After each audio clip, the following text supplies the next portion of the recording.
di daun pintu masuknya dikasih darah. Nah itu artinya mereka itu yang percaya kepada Tuhan. Jadi itu maut ya, itu maut artinya malaikat maut, itu artinya yang membunuh anak sulung itu lewati rumah itu, tidak mati anak sulungnya. Mengerti? Pak? Anak sulung itu anak pertama, apalagi kalau ada darah di daun pintu tidak mati anak sulungnya. Ngerti? Sudah? Oke? Nah, itu malaikat maut lewati itu rumah kalau ada darah di daun pintunya. Jadi syaratnya setiap keluarga memotong, menyembelih kambing atau domba. Nah darah domba itu dioles di pintu, di daun pintu ya. Jadi kalau malaikat maut datang melihat ada darah, dia lewati. Dia tidak bunuh itu anak pertama, anak sulung ya, dalam rumah itu. Nah waktu dikasih tahu begitu, saya kasih tahu, nah semuanya orang Israel toh, orang-orang Ibrani itu lakukan perintah itu.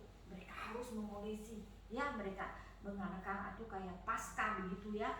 Jadi semuanya siap sedia, semuanya tiap keluarga kalau dia terlalu miskin atau keluarga yang terlalu sedikit, tidak ada yang di sedikit orangnya, mereka bisa panggil tetangganya sama-sama dalam satu rumah menyembelih kambing domba, kemudian darahnya dioles di dalam pintu. Mereka semuanya siap-siap dan mereka membakar itu kambing dombanya untuk makan. Tidak boleh ada yang sisa, kalau ada sisa dibakar sampai habis. Nah mereka siap-siap bahwa mereka akan keluar dari Mesir hari itu juga, malam itu juga, pagi itu juga. Nah mereka semuanya siap-siap. Makanya Firaun masih keras kepala. Nah akhirnya malam harinya malaikat maut betul-betul datang ya, lewat ya. Nah setiap rumah dia kalau ada di dalam pintunya ada darah yang dioleskan, dia lewati ya. Berarti dia tidak masuk ya, tidak masuk dalam rumah. Nah tapi yang tidak ada diolesi darah di dalam pintunya, dia masuk. Akhirnya anak sulungnya di rumah itu mati. Bukan hanya manusia, binatang juga. Yang anak pertamanya juga itu mati, itu binatang.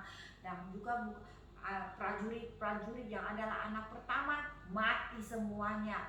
Bahkan Raja Firaun punya anak, tidak.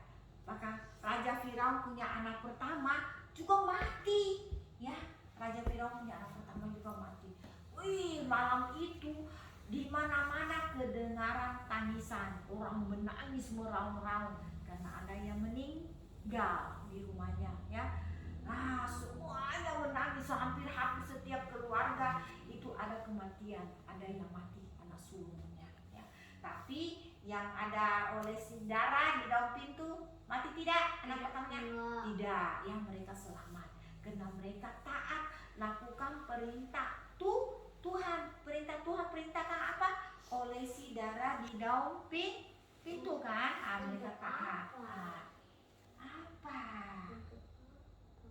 Supaya tidak mati toh anak pertamanya toh tadi. Aku bilang kau ada dengar atau tidak? Nah iya. Kalau nggak ada darah mati? Iya. Tahu nih? Darah di daun pintu. Tahu namanya pintu? Pintu rumah? Daun pintu rumah. Iya. Ini. Tapi yang di depan, bukan yang di kamar. Yang pintu masuk rumah punya itu, ya. Nah, pintu depan, Mem.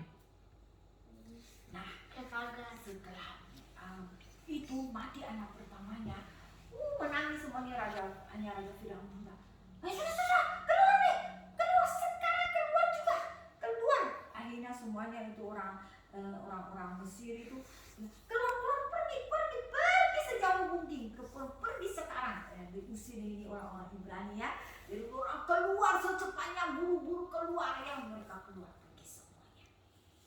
Ini Raja Firaun masih sedih, istrinya menangis setengah mati karena anak pertamanya meninggal. Anak pertama itu laki-laki yang harusnya nanti menggantikan Firaun jadi raja, tapi mati itulah ke-10, yaitu anak sulung mati.